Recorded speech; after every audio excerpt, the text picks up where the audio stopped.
ఉద్యోగులకు పెన్షన్స్కి స్వాగతం సుస్వాగతం.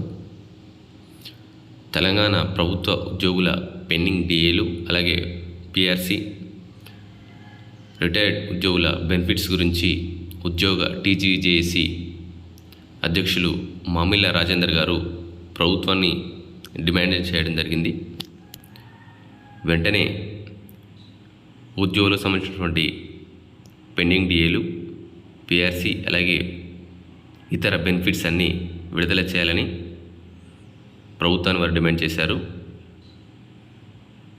లేకపోతే మేలో ధర్నాలు నిర్వహించడం, జూన్ 9న మహాధర్నా ఉంటుందని వారు ప్రభుత్వాన్ని హెచ్చరించారు. దానికి సంబంధించినటువంటి video footage electronic and print media మిత్రులందరికీ అలాగే జేఏసీ నాయకులందరికీ, నాతో పాటు వచ్చిన సెక్రటరీ జనరల్ అయిన ఎల్లో శ్రీనివాస్ గారికి అందరికీ నమస్కారం. మనం చూసాం, జేఏసీగా ఏర్పడ్డప్పుడు 206 సంఘాలు ఇలా యావత్ తెలంగాణ ఉన్నలో ఉద్యోగులున్న ఏకైక సంఘం జేఏసీగా ఏర్పాటు చేయడం జరిగింది.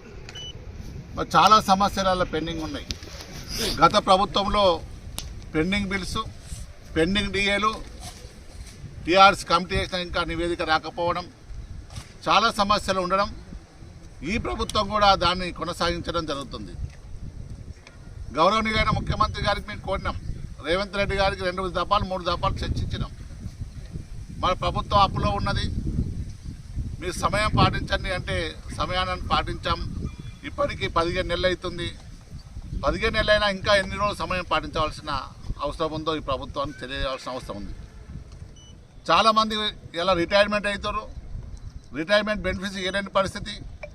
8,000 కోట్లు ఇలా అప్పు ఉన్నదని చెప్పడం, మరి మాకు నెలకు 500 నుంచి 600 కోట్లు ఇస్తే దాదాపు 18 నెలలు అవుతుంది మరి చెల్లించడానికి. ముఖ్యమంత్రి గారికి చెప్పాం, మీరు మొత్తం ఆ పెండింగ్ బిల్స్ 8 నెలల్లో చెల్లించాలి అని. మళ్ళీ పెండింగ్ లేకుండా చేయడం, అలాగే ఒక 2 డిఏలు ఇచ్చేసి పిఆర్ఎస్ కమిటీ తీసుకొచ్చి మొత్తం 5 డిఏలు అలా కలిసేటట్టు చూడవలసిన బాధ్యత ముఖ్యమంత్రి గారికి ఉన్నది. దానికి ఒక కార్యాచరణ ప్రకటించాం. ఈ నెలలో 31 వరకు జిల్లాలో సదస్సులు ఏర్పాటు చేసుకొని ప్రజాప్రతినిధులకు మన బాధను తెలియజేసి ముఖ్యమంత్రికి తెలియజేయవలసిన అని అలా కోరడానికి ఒక కార్యక్రమాన్ని తీసుకున్నాం. మే 4th రోజు రాష్ట్ర స్థాయి సదస్సు ఉంటుంది. తర్వాత నిరసన కార్యక్రమాలు మే 15th నుంచి చేయడం. జూన్ 9th రోజు మహాధర్నా హైదరాబాద్లో చేపట్టడం. తర్వాత మన జేఏసీ కార్యాచరణ కూడా ప్రకటిస్తాం. మన ప్రభుత్వాన్ని కోరుతున్నాం, మీరు ఉచితాలు అయితే గత ప్రభుత్వం ఈ ప్రభుత్వం ఇస్తారు, ఉచితాలు ఇవ్వడానికి మాకేం సంబంధం లేదు, కానీ నిరుపేదలకు ఉచితాలు ఇవ్వండి. మా ఉద్యోగులకు రావాల్సిన న్యాయమైన హక్కు మాకు జీతభత్యాలు ఇవ్వాల్సిన అవసరం ఉన్నది.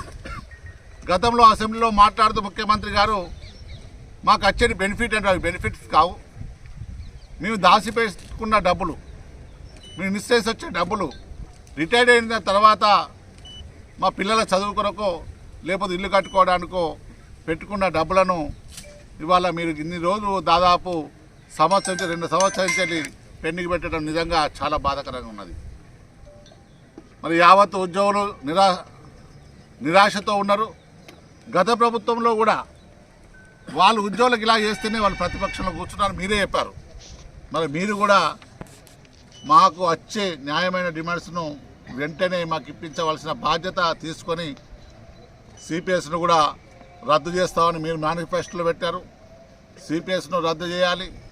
మా ఉద్యోగులకు వచ్చే జీతభత్యాల కంచెని పిఆర్ఎస్ కమిటీని ఎంతనే విడుదల చేయాలని డిమాండ్ చేస్తున్నాం.